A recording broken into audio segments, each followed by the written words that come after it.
Hai, jumpa lagi dengan saya, Bintang dari Mimin's Private Kitchen. Di luar hujan menderas, karena ini sudah mendekati masa-masa tahun baru Imlek. Saya ingat pada waktu saya kecil, nenek saya sering bercerita pada tahun baru Imlek. Biasanya orang-orang peranakan Tionghoa di Jawa Tengah mempunyai beberapa menu istimewa untuk disajikan. Salah satunya adalah masak cin. Masak cin ini berbeda dengan masakan yang ada di negara asalnya. Di Tiongkok tidak ada makanan semacam ini. Dan makanan khas Indonesia asli juga tidak ada yang berbumbu semacam ini. Karena pada masa itu yang dimasak adalah daging babi yang merupakan masakan khas peranakan dari orang-orang dataran Tiongkok. Tetapi ketika tiba di Indonesia, kemudian ditambahkan bumbu-bumbu khas Indonesia seperti kencur, ketumbar, serta kemiri. Dan ini menjadikan suatu paduan yang khas, rasanya unik, yang jelas menjadi suatu kekayaan budaya yang merupakan akulturasi dari budaya Cina dan juga budaya Indonesia tradisional. Hari ini saya akan mencoba mengingat-ingat bagaimana dulu resep-resep ini dijual.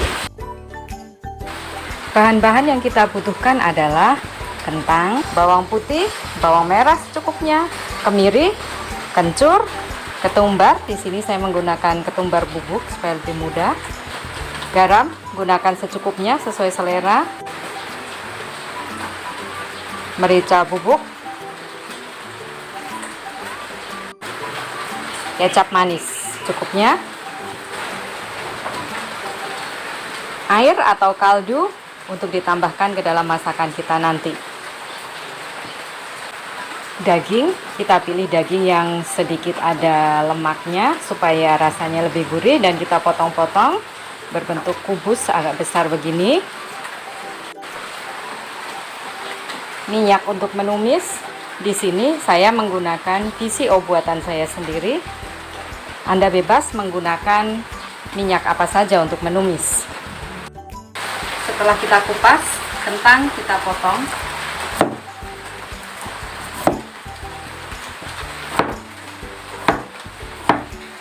Kira-kira semacam ini ukurannya.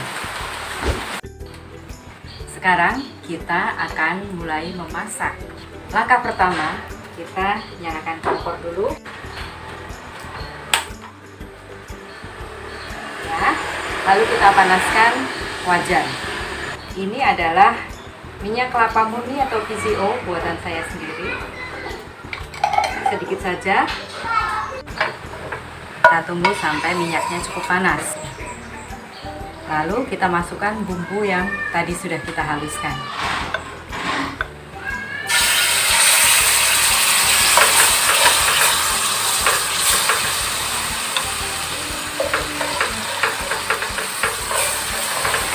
Setelah bumbunya harum, kita mulai masukkan daging.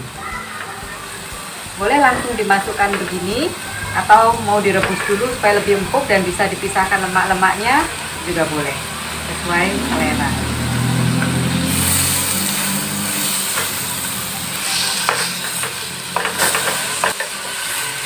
Kita aduk sampai daging mulai berubah warna macam ini. Setelah daging mulai berubah warna dan mengeras macam ini, kita boleh tambahkan bumbu-bumbu lain. Kita masukkan kecap sesuai selera, karena tiap merek kecap juga mempunyai rasa yang berbeda-beda, jadi bisa disesuaikan dengan selera kita.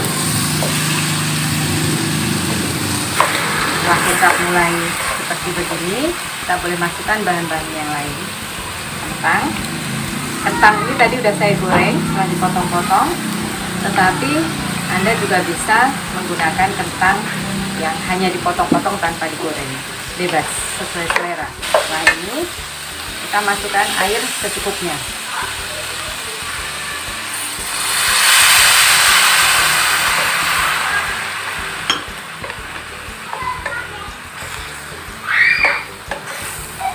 Kalau Anda suka berkuah banyak, boleh ditambahkan air yang lebih banyak.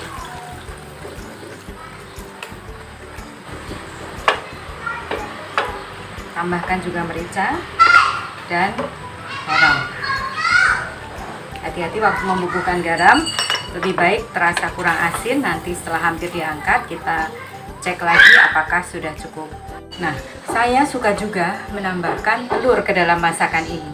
Tadi saya sudah merebus telur, ada 4 butir telur rebus yang sudah saya kupas, akan saya masukkan ke dalam sini.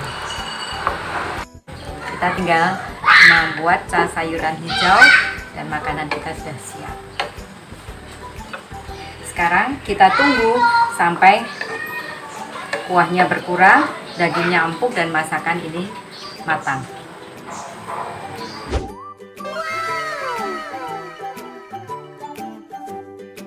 Kita akan mencoba masakan kita hari ini. Yang pertama telur, yang kedua kentangnya, lalu dagingnya. Dagingnya cukup empuk. Untuk daging ini kita bisa pakai apa saja, bisa diganti dengan ayam, bisa diganti dengan bebek mungkin, atau kambing, bebas, apa saja. Kuah di sini masih agak banyak, tetapi bila Anda ingin lebih nikmat, boleh dimasak sampai kuahnya menyusut lagi, sesuai selera. Sekarang saya akan coba.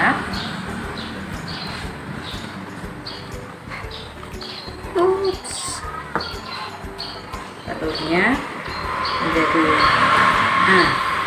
kalau Anda pakai telur bebek, kalau kita menggunakan telur bebek, warna kuning dari kuning telurnya akan lebih cantik lagi. Selamat makan.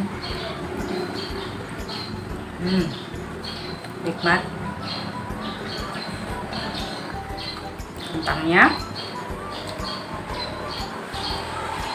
lembut, bumbunya meresap sampai ke dalam, dan kentangnya melt in your mouth. Sekarang kita coba dagingnya. Langsung gigit saja karena potongannya kecil.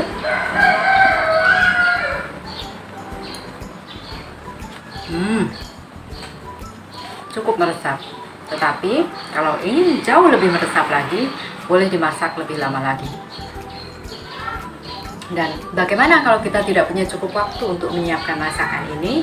Kita bisa memanfaatkan teknologi.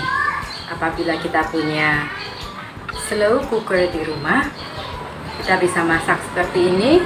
Kita masukkan ke dalam slow cooker dan kita biarkan saja sampai esok hari makanan sudah meresap, matang, dan kita tinggal menghidangkan.